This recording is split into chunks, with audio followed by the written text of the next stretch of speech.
nous parle. Chaque jour, Charles et Carole vous présentent la leçon de l'école du sabbat.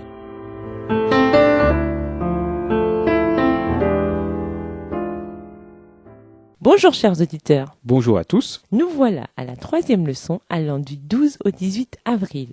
Le Christ et la tradition religieuse. Sabbat après-midi. Étude de la semaine. Matthieu 23 les versets 1 à 7, Matthieu 15 les versets 1 à 6, Ésaïe 29 le verset 13, Matthieu 5 les versets 17 à 20 et Romains 10 le verset 3. Verset à mémoriser. Ce peuple m'honore des lèvres, mais son cœur est très éloigné de moi. C'est en vain qu'ils me rendent un culte. Eux qui enseignent comme doctrine des commandements humains. Matthieu 15, les versets 8 et 9. John Wesley, fondateur de l'Église méthodiste, a dit qu'une théologie donnée est influencée par 4 facteurs: la foi, la raison, la Bible et la tradition. Cependant, il ne voulait pas dire que tous les aspects ont la même autorité. Il a reconnu que la Bible était fondatrice, mais il a également reconnu que la foi individuelle, la capacité à raisonner et la tradition religieuse affectent la manière dont on interprète la Bible. Si Wesley était vivant aujourd'hui, il serait choqué de découvrir que de nombreux théologiens modernes dans la tradition wesleyenne et d'autres traditions également attachent aujourd'hui plus d'importance à la raison, à la tradition ou à l'opinion personnelle qu'aux enseignements clairs des Écritures. Dans l'étude de cette semaine, nous examinerons les traditions religieuses sur lesquelles les scribes et les pharisiens basaient une bonne partie de leur enseignement. Les rabbins qui ont initialement rédigé ces traditions avaient beaucoup de respect pour les Écritures et n'avaient pas l'intention que ces traditions soient élevées au même niveau que la parole de Dieu. Pourtant, certains de leurs zélés disciples ont confondu la méthode et le message, et ce faisant, ils ont déplacé l'attention qui s'est focalisée sur la tradition humaine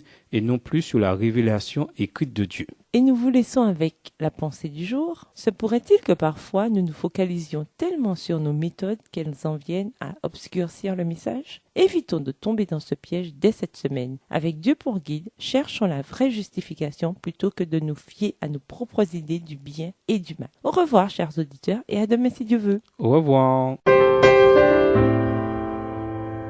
Dieu nous parle.